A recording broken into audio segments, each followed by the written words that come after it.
Assalamualaikum warahmatullahi wabarakatuh. Perkenalkan, nama saya Muhammad Iqbal dengan NIM 2412 11199 dari kelas KPI 3C. Nah, pada kesempatan kali ini saya akan menjelaskan pemahaman saya tentang digital advertising.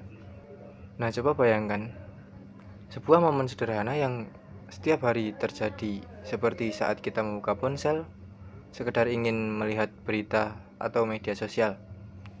Jari kita itu akan bergerak secara otomatis. Layar bergulir pelan, dan di tengah aktivitas rutin itu muncul sebuah iklan.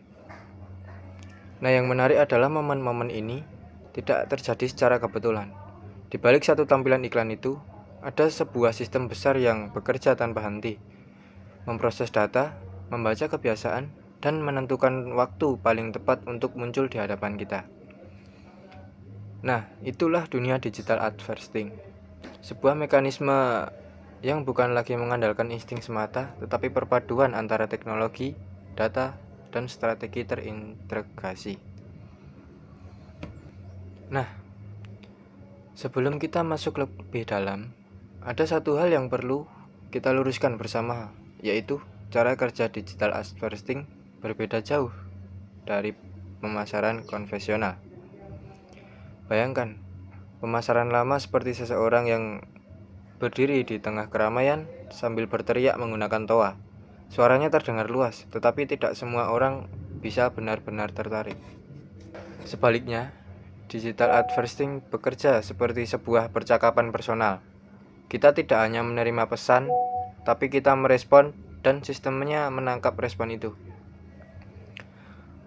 Komunikasinya yaitu dua arah, dinamis, dan terus berubah mengikuti perilaku pengguna. Di dunia ini, bekerja seperti ekosistem yang hidup, di mana setiap komponen saling terhubung dan menciptakan pengalaman yang terasa lebih relevan bagi setiap individu yang menjumpainya. Seperti bangunan besar yang lain, digital advertising memiliki pondasinya sendiri. Pondasi itu adalah infrastruktur digital, yang artinya website dan landing page. Website ini berfungsi sebagai rumah utama sebuah brand. Nah, dari sanalah identitas, informasi, dan representasi perusahaan disimpan. Tetapi dalam praktik kampanye digital, tidak semua lalu lintas diarahkan ke website utama. Perilaku pengguna pun berubah seiring perkembangan zaman. Pada saat ini, aktivitas digital berpindah ke perangkat mobile. Brand harus menyesuaikan pendekatannya. Nah, aplikasi mobile menjadi sarana yang menghadirkan brand lebih dekat dengan pengguna, bahkan bisa dikatakan lebih intim. Nah, dari aplikasi ini memungkinkan brand memahami apa yang disukai pengguna, kapan mereka aktif, dan bagaimana mereka berinteraksi. Data ini menjadi bahan penting untuk menyusun strategi yang lebih presisi. Namun, setelah pondasi teknis terbentuk, muncul pertanyaan besar. Bagaimana membuat brand itu ditemukan tanpa terus-menerus mengeluarkan biaya iklan? Setiap kanal memiliki kekuatan masing-masing, memiliki perannya dalam funnel pemasaran, dan dapat digabungkan menjadi strategi yang saling melengkapi.